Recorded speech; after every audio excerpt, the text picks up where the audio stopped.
Krishna, I think probably they've set up one last season. So I know. I would say like it's all coming back full circle. You know, the whole thing of loops and identity and kind of bringing it back to the parks makes a lot of sense for this show. And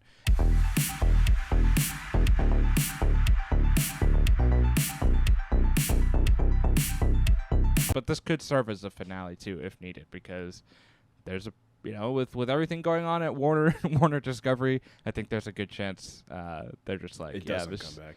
This show is over. This show is too expensive, which it could be. Yeah. But I mean, also I think the exciting thing, I'm sure we'll get to this later when we're speculating on the future, is that if it's all a simulation for a final season, in theory, anyone could come back. I was gonna say that. Right. Yeah, the big Right. thing is like we saw all of these on-screen deaths. Like a lot of them happened actually in episode 8. You know, 7. Episode 7. Sorry, in episode 7, the big one being Hale. The way it's always been originally was if the pearl of a host is destroyed, the person is gone. But at the beginning of episode 8, you know, Hale is brought back very quickly. Also, Bernard mentioned to Maeve that, you know, there is a version or worked with a version of you in the Sublime via various simulations.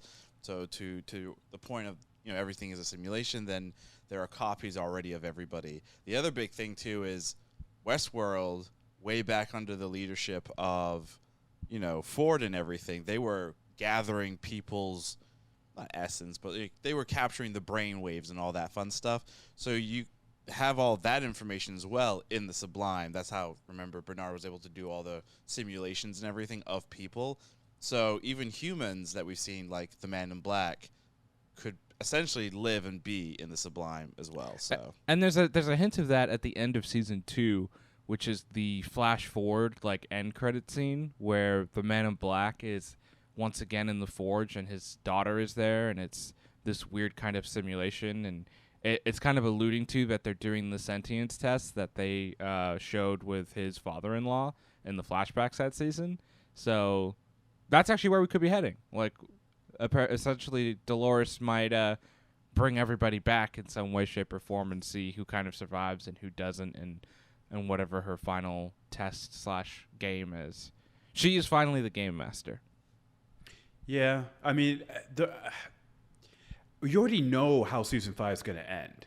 Like that's why it'd be like such a shame to do it. Like there's only one way for it to go, and that's like some people pass the test and humanity evolves into a pure simulation like that, and they'll flash forward and it'll show present day, and the implication is that today's world is a simulation, and you know it's sort of like Westworld is like our history. That would be like my bold prediction. I know we're jumping the gun here, but wow, for me, that's the only way it can end. And it was like, why do it? Just leave it as it is. There's a line in one of these last few episodes where they talk about simulations, and they're like, the humans, before they launched Westworld, ran simulations before they built everything. Oh. And we're going to pull back all the way, and it's going to be Ford and Arnold running a simulation, and this is their ultimate conclusion. We're like, I guess we won't open the park.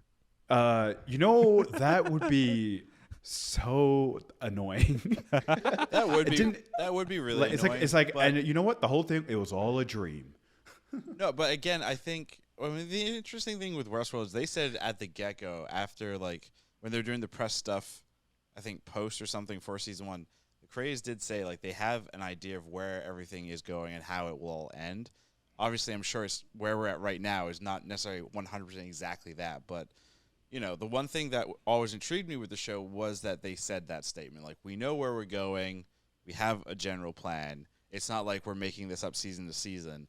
And I think that's also why there is such a big, you know, gap in between the show. The other thing that you reminded and the people on Reddit discovered or threw up, you remember in season 3 there's the big supercomputer that's kind of Robenheim. So there's a screenshot that they pulled from season 3 where he's got the timeline of humanity's end, and they've compared where we're at in the story on Westworld, and so far Robenheim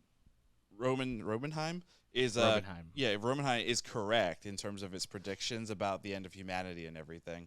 I think for my bold prediction, I'm going to say what I've been saying, which is HBO or Discovery Warner or whatever will say yes, do a season 5, and it's going to relate somehow to the Game of Thrones universe. Oh my god. That is my bold prediction. And it could be something as simple as like a throwaway line that happens.